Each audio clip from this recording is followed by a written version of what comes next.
রাসূল সাল্লাল্লাহু আলাইহি ওয়াসাল্লাম ইবাদতের মগজ বলে কি বুঝিয়েছেন?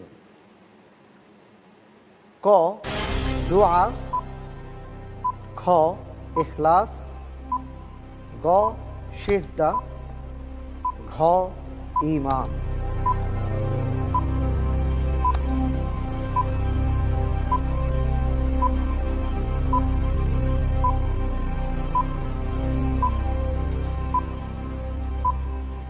আমার যা নগণ্য জ্ঞান আছে ইনশাআল্লাহ তা দিয়ে আমি বেছে নিচ্ছি ক দুআ। লক করে দেব? জি ইনশাআল্লাহ লক করে দিন। লক করে দেয়া হোক ক দোয়া। আপনি যেটা বলেছেন আমি দেখতে পাচ্ছি আপনার উত্তরটি সঠিক হয়েছে। আলহামদুলিল্লাহ।